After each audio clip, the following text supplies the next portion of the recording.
Assalamualaikum warahmatullahi wabarakatuh. Masih bersama saya Muhammad Muiz dalam channel Mams Akuntansi Pajak.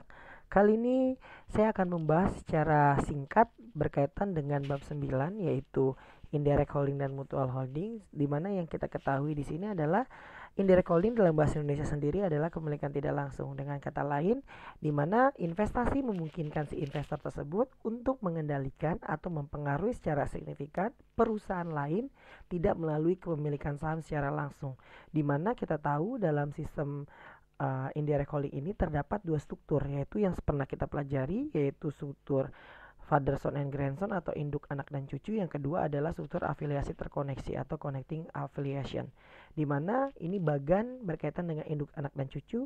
Kalau di sini betul-betul sama sekali si induk tidak memiliki saham di perusahaan cucu ya, tapi dia memperoleh pengendalian di perusahaan cucu karena anak memiliki pengendali di cucu. Nah, sedangkan untuk yang afiliasi terhubung, di sini induk tetap memiliki saham di perusahaan B ya kalau kita lihat di sini, dan A sebagai anak perusahaan induk juga memiliki saham di B. Tapi di sini dapat menambah ya jumlah kepemilikan saham di B karena induk menguasai anak dan anak juga memiliki saham di B, yang itu disebut dengan afiliasi terhubung. Nantinya kalau di sini memiliki kalau di perusahaan ini di afiliasi terhubung, kepemilikan total si induk terhadap anak tersebut ya ini yang B harus wajib lebih dari 50%. Nah, selain dari kepemilikan tidak langsung, juga ada yang disebut dengan kepemilikan timbal balik yang disebut dengan mutual holding, di mana di sini mutual holding yang kita bisa lihat di sini contohnya ada induk memiliki kepemilikan saham di anak, dan anak juga memiliki kepemilikan saham di induk. Itu disebut dengan kepemilikan timbal balik. Nah, ini konsepnya saya lengkapkan karena pernah saya ajarkan di video sebelumnya. Silakan kalian lihat di video tentang indirect holding di bagian pertama di playlist video saya. Nah, ini saya akan menjelaskan bagaimana sih skema penentuan pendapatan investasi. Contohnya, ketika di sini menggunakan struktur induk anak dan cucu, di sini untuk mempermudah ilustrasi nanti kita bikin bagan ya atau kertas kerjanya. Nah, di sini kita bisa lihat pendapatan terpisah kalau kita bilang ya, spared income sebesar di induk adalah 10.000, anak 8.000, cucu 5.000. Di sini ada kepemilikan induk terhadap anak 90%, anak terhadap cucu 70%, sehingga dengan kata lain kalau kita gabungkan berarti di situ ada sekitar 63% kepemilikan si induk terhadap cucu. Nah, ini rumusnya, tapi saya nggak terlalu bahas. Nanti kita langsung ilustrasi aja ke soal. Jadi rumusnya nanti kita padukan dengan soalnya. Nah, kita langsung aja masuk ke soalnya ya.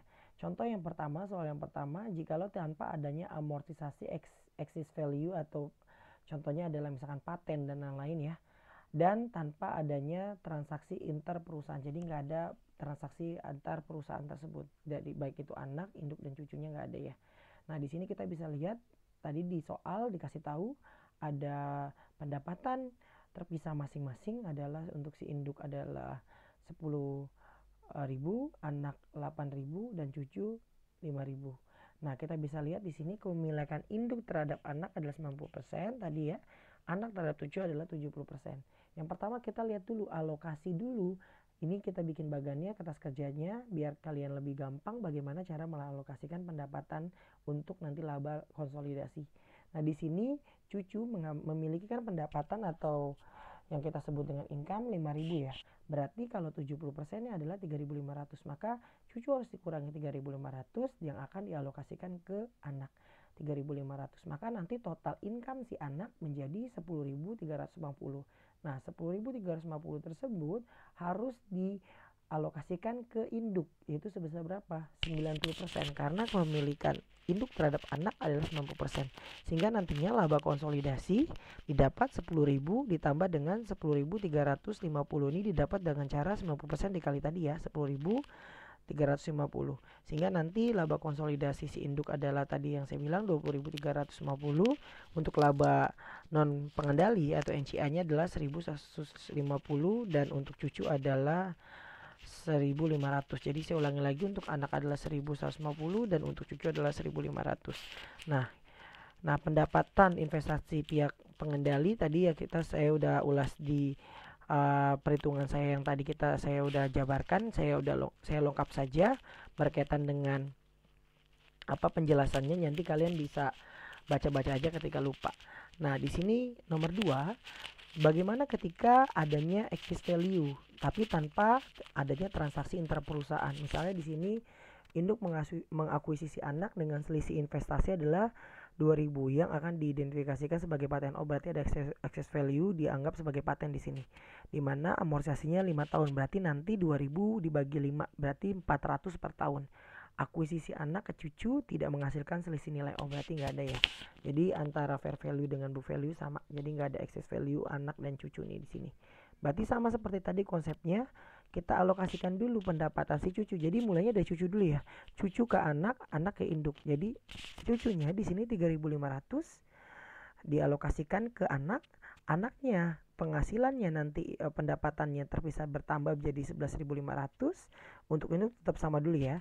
Tapi di sini tadi kita ada amortisasi paten. Berarti harus dikurangi dulu amortisasi paten sebesar 400. Sehingga nanti jumlah sementara adalah 11.100. Nah, 11.100 itulah yang akan dialokasikan ke induk sebesar 90%-nya, yaitu adalah 9.990. Sehingga nanti laba konsolidasi si induk adalah 19.990. Untuk laba non pengendali si anak yang 30% itu adalah 1.110 dan untuk cucu adalah 1.500. Ya. Terus di sini yang nomor 3, bagaimana ketika adanya transaksi interperusahaan. Interperusahaan itu transaksi misalkan di sini ada cucu menjual sebidang tanah dengan harga 8.000, keuntungan tanah adalah 1.000. Nah, tadi keuntungan anak menjual tanah ke cucu. Sebidang tanah dengan harga 8.000, keuntungan tanah 1.000. Berarti anak ini dia mendapatkan keuntungan dari penjualan ke cucu. Nah, itu kan berkaitan dengan interperusahaan transaksi. Berarti harus dilakukan eliminasi. Nah, yang pertama kita eliminasi dulu keuntungan yang diterima sama si anak. Berarti di sini 1.000 dikurangi. Jadi nanti total pendapatan terpisah si anak adalah 7.000. Nah, untuk cucunya masih sama ya. Terus di sini tinggal kita alokasikan 70% dikali dengan 70% dikali dengan 5.000 hasilnya 3.500. Setelah 3.500 maka nanti jumlah sementara si anak menjadi 10.500. Nah, 10.500 dikali dengan 90% akan menghasilkan 9.450 untuk si induk. Nah, nanti tinggal ditambahkan saja laba konsolidasi si induk, berarti 10.000 ditambah 19.450. Tapi nanti untuk laba non pengendali si anak adalah 1.050 dan untuk cucu adalah 1.500. Itu berkaitan dengan ketika ada transaksi interperusahaan. Nah, bagaimana dengan dengan transaksi interperusahaan tapi di sini cucu langsung ke induk. Nah, cucu langsung ke induk. Misalkan di sini ada tadi menjual sebidang tanah juga 8.000, keuntungan tanah adalah 1.000. Berarti di sini harus dikurangi dulu keuntungan dari tanah si cucu. Berarti 1.000 dikurangi. Berarti tinggal 4.000. Nah, 4.000 ini yang dialokasikan 70% ke anak, yaitu sebesar 2.800. Sehingga nanti jumlah sementara untuk pendapatan terpisah si anak adalah 10.800. 10.800 yang nanti akan dialokasikan 90%-nya menghasilkan 9.750. Nah, itulah yang nanti akan ditambahkan dengan pendapatan terpisah si induk di awalnya adalah 10.000, maka menghasilkan laba konsolidasi sebesar 19.720. Nah, untuk laba non pengendali nantinya 1.080 untuk si anak dan 1.200 untuk si cucu. Nah, bagaimana ketika di sini strukturnya? Kalau tadi kita sudah bahas ya berkaitan dengan struktur father son and grandson. Nah, bagaimana di sini kalau kita menggunakan struktur induk anak-anak atau afiliasi terhubung? Nah, sama seperti ilustrasi yang di atas, soalnya langsung saya bahas ya di sini, di mana kepemilikan anak induk terhadap anak 1 adalah 90%, induk terhadap anak 2 adalah 60%, anak 1 memiliki anak 2 adalah 20%. Jadi gambarnya seperti ini ya bagannya ya. Induk memiliki anak memiliki 90%, induk memiliki anak 2 60% dan anak 1 memiliki anak 2 20%. Nah, kalau kita lihat ini rumusnya, nanti kalian bisa pelajari. Saya langsung masuk aja ke konsep soalnya. Yang pertama sama seperti soal sebelumnya, yaitu tanpa adanya amortisasi excess value. Nah, bagaimana caranya? Tadi kita bilang di sini si anak memiliki saham juga di perusahaan anak lainnya. Ya, terus bagaimana cara ngitungnya? Berarti begini, dan induk juga memiliki saham di anak lainnya.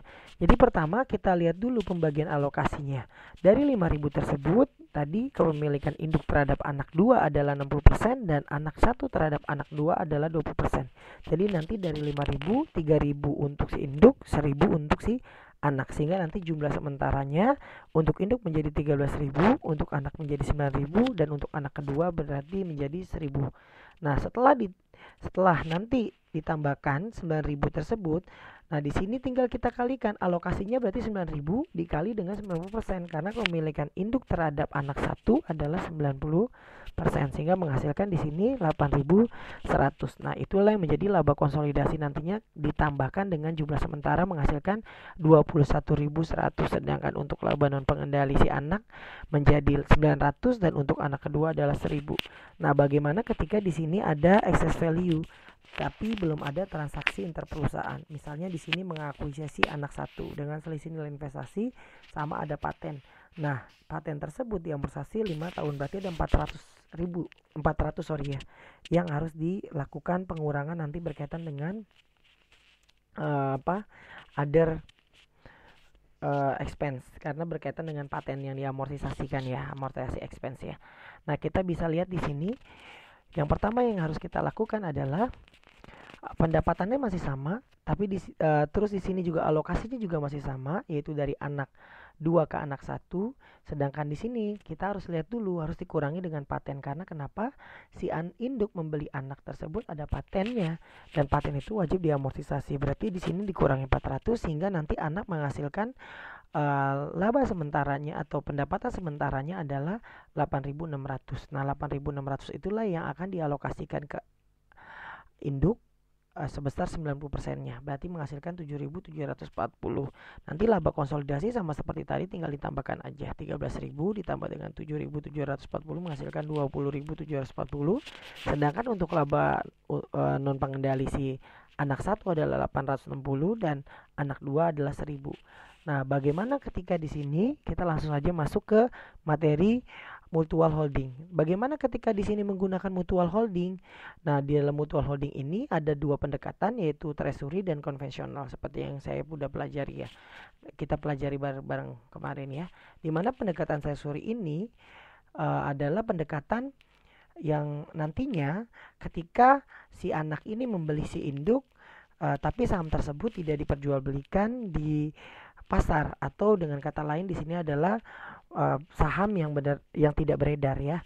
Nah, contohnya di sini ada masing-masing ada pendapatan terpisah 10.000, 8.000 dan dividen 8.000 dan 5.000. Kepemilikan induk terhadap anak 80%, kepemilikan anak terhadap induk 10%.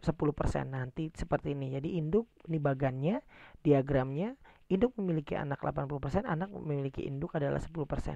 Nah, dengan metode tadi ya, perhitungan pendapatan investasi induk terhadap si anak dengan menggunakan metode treasury.